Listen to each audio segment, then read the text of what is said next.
Chapter 21 New AI Audiobook Voice.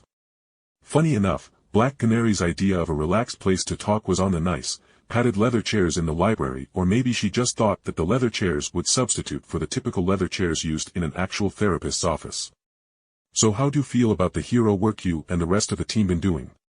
She asked as she was sitting on the couch aside from me while I jokingly laid across my own leather couch with my feet propped up on the couch's arm in a parody of the love seats used in therapists' offices. Admittedly, not having to look at my therapist made talking easier, as I was able to just stare at the rocky ceiling above me and speak whatever came to my mind without having to worry about her trying to learn more from my body language than I was comfortable with. Well, honestly, it can be a bit stifling doing entirely Black Ops missions. I mean, not that I don't understand their necessity both in accomplishing the mission itself and the need for discretion, as the missions are entangled with sensitive issues like the people involved or the mission itself taking place in a country that isn't all too keen on the League poking around. Black Canary hummed in thought and wrote something on her notepad before she spoke. And the violence of being a hero? Is that giving you any issues? Bad dreams maybe? I firmly shook my head and took a moment where she allowed me to gather my thoughts before I spoke. No. I have survived more violence than most, if not all, of the League's heroes at this point. I didn't become a vasto lord in hell by hiding and being subservient to the demons within that blasted hellscape. Sure, the League has dealt with a couple of alien invasions at this point, but those were few and far between. Not to mention those invaders were very much a sentient army, and when they saw their capital ship get cut in half by some dude flying out in the vacuum of space, they brightly decided that such a world was far too much trouble than it was worth and would leave. Hell was a terrible place, to put it most bluntly. I was lucky to be thrown into a new hell plane without well-established demon lords that could warp reality with their mere presence. No, I was thrown into a still-forming cold hellscape filled with endless dregs of slavering mindless demons that hadn't had the time to develop sentience and only had the sin of wrath to propel themselves further. I continued. Do you know how you got sent to hell? She asked softly, and I snorted. No. I wasn't some outrageous sinner in my other life before I was made into what I am. Sure, I had some interesting fetishes, but I never acted upon them, nor had I harmed anyone, so I certainly did nothing to deserve being chucked into hell. Well, it's good, you aren't holding on to some kind of guilt then. Black Canary congratulated me, and I realized she probably was wondering if I became a hero as some sort of penance like a few other heroes had done.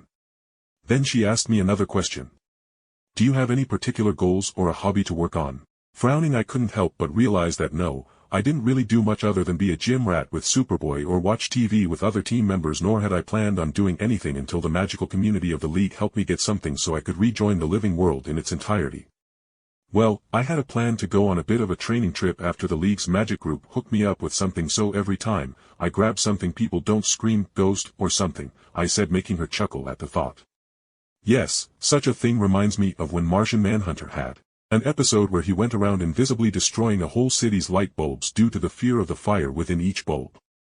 Okay, admittedly the thought of the cool as a cucumber Martian Manhunter acting like a ninja to break each light bulb and the citizen of the city's reaction the next night when large chunks of the city were pitch dark was hilarious.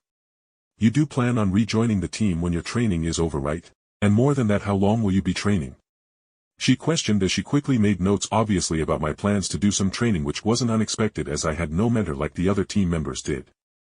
I couldn't help but shrug, as planning how my training could go was a bad idea to begin with, as I might not even survive it.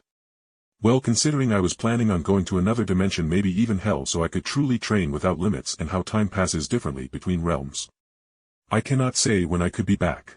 I could spend a couple decades in hell and less than a few days would pass here on Earth after all. Hearing my words, Black Canary sighed and wrote more on her notepad before she spoke softly.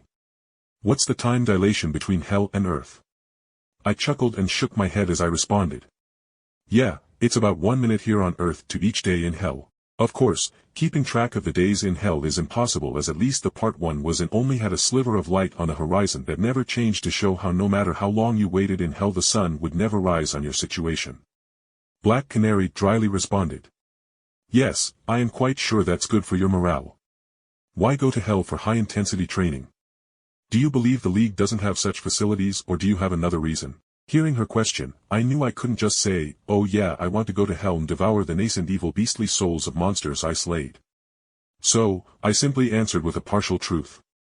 The time dilation effect is a big part, as even if I am gone for a couple hours, I would have months to train in some secluded part of hell or another dimension.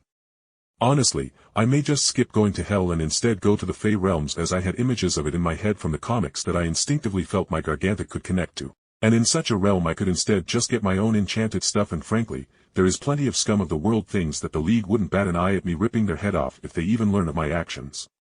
Like the Baba Yaga that regularly jumps out of the Fey realms to kidnap children that decide to go off the path in a forest, and the fate of those children. Yeah, even Batman would snap that monster's neck without a second thought. I see.